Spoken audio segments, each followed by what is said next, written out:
Hey guys, welcome back to my channel. It's Ishmael from Conjured Realm.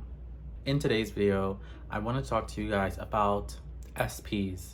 Now, if you guys don't know what an SP is, it's a specific person. I asked in my community tab what kind of videos you guys wanted me to make, and a lot of you responded with SP questions. So because I haven't covered SPs in a while, I think I might just post this one so you guys can just have it for reference. But SPs don't have to be difficult, and also SPs don't have to be romantic relationships. I think people get that confused a lot. It can be your teacher, it can be the office manager, it can be car salesman, it can be anyone, literally anyone specific.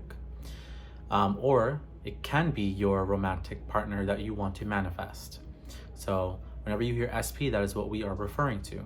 So one of the questions I got was how to manifest an SP that you don't know. To me, typically for something like this, I rely more on affirmations and visualizations because I think it's much more simple. Although if you think vice versa of that, then by all means use the technique that you think works best. Affirmations, I like to affirm things like, I'm so happy I met the perfect person to, I don't know, maybe if you're someone that needs a tutor, you're manifesting an SP to teach you something. I'm so happy I manifested the perfect professor. Or if you're manifesting like a love situation, you can intend something like, I'm so happy I met my perfect partner. They are perfect in every way.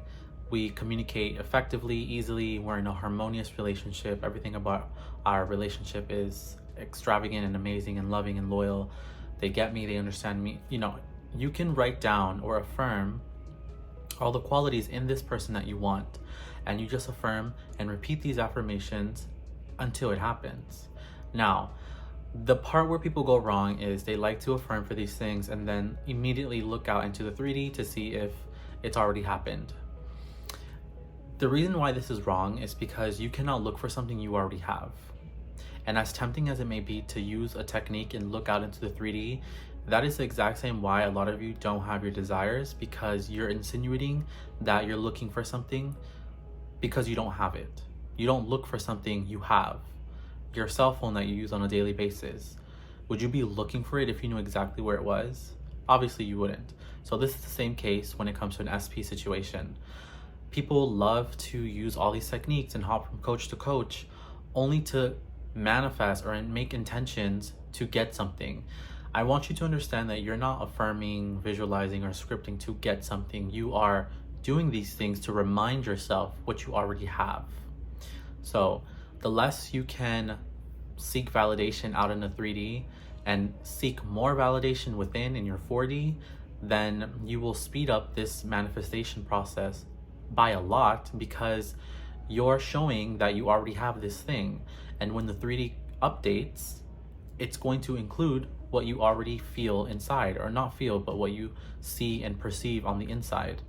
You can also affirm that you met your perfect partner and don't include anything else with that, because if it's perfect, your subconscious knows what perfect means to you. So if all you did was affirm, I'm so happy I met my perfect partner, then that person will show up. That's it, and that's all. You don't need a list of affirmations. You don't need a visualization if you don't want it, although it's very helpful, but it's not necessary. Now, along with SP stuff, I do always recommend that you work on self-concept, because there's no point in bringing in an SP, right, which is not the issue. Manifesting a specific person is never the problem. You could affirm for a couple days or however long, and this person will manifest. Like, that is law. That's not the part that concerns me. What concerns me is you keeping and sustaining the desire that you have. And this is done through self-concept, because if that person were to come in, let's say you're a very self-conscious person and they do something that you perceive as negative, even though their intentions were innocent, you may end up losing that person because you assigned meaning to something that was completely innocent, if that makes sense. So when you are secure within yourself, the things that they do, for example, not responding to a text message of yours for like an hour, or them not calling you back after so many times, you may interpret these things as, this person's cheating, this person doesn't want me, this person doesn't like me.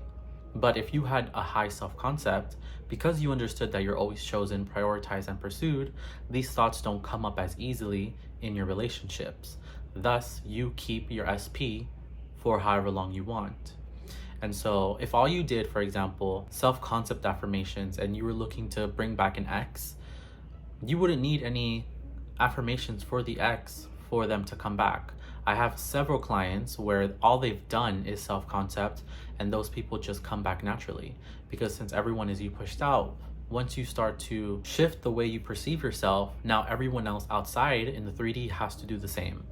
And naturally, the SP will come along with that. Now, a lot of you sometimes ask me, how do you know you're in the state of the wish fulfilled? Honestly, for me, I know that I'm in the state of the wish fulfilled when I can see it in my 4D. That's it. When I pay more attention to the 4D than the 3D, that is my indication that I'm on the right track. If you are finding yourself trying to manifest a specific person and you react to the things that they do in the 3D, immediately that's a red flag. You're doing this wrong. Because you cannot manifest from the outside in. The process is inside out. Everything that is out here in the 3D comes from the 4D, and it will always be that way. When you want validation, you go within, go into your imagination and see it there. The 4D is the real scenario, not the 3D. The live scenario is in the 4D. So why are we paying attention to the 3D when we know that this is not the reality that we want? Anything favorable that you want your SP to be doing, if they are not doing it in the 3D, you have to go into the 4D. The thing is with some of you is you see one blip and you automatically want to give up. Why are we doing that? That's what confuses me a lot. Like, if you don't get something immediately, isn't that your sign to just keep going? You cannot just try something one time and then give up and then start going on a spiral why things are not working.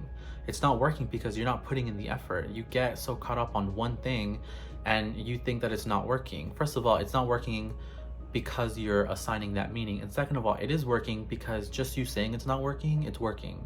So you're that much of a master that you're making it not work by affirming that it's not happening.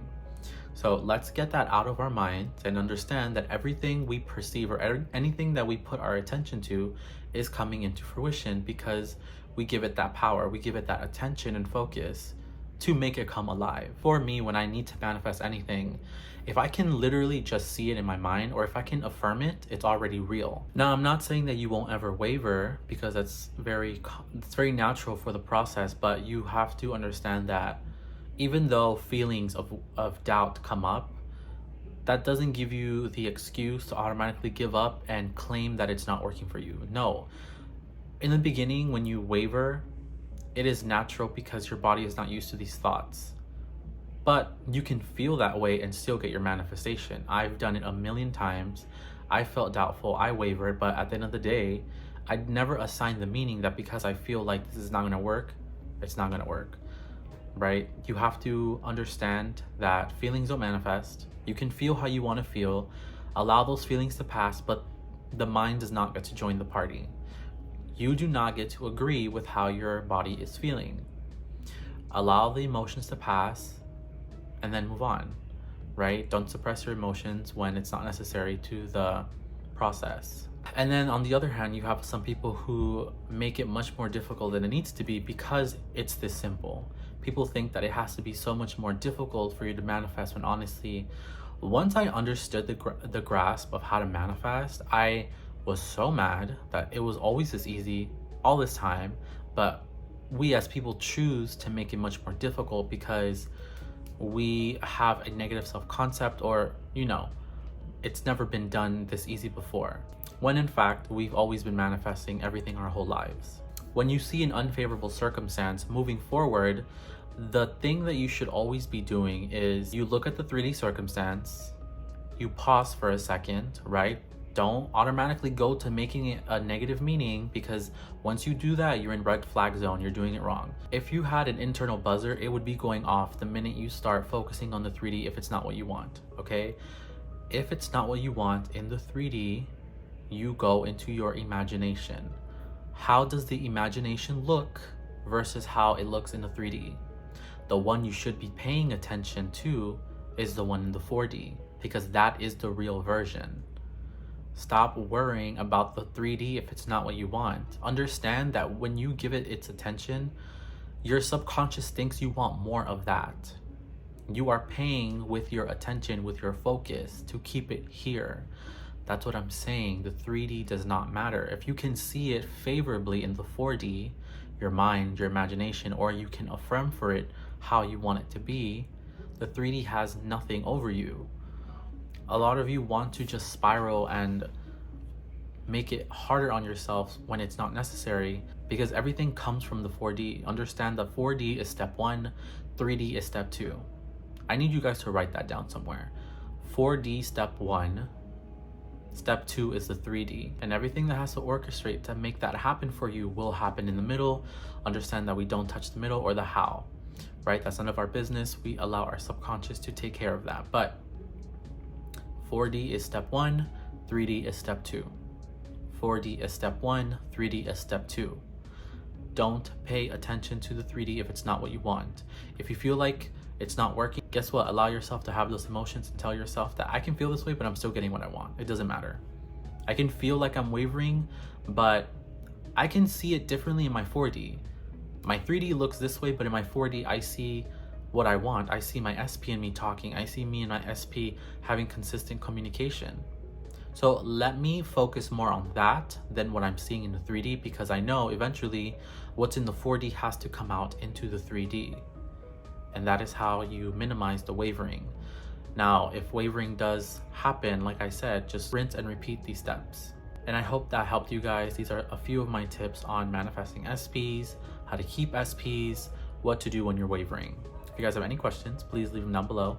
I'm still doing one-on-one coaching. You guys are interested, contact me at conjuredrealm@gmail.com. Please give me a thumbs up if you like this video, subscribe, hit the bell notification icon so you're notified every time I post a new video. All right, guys, happy manifesting.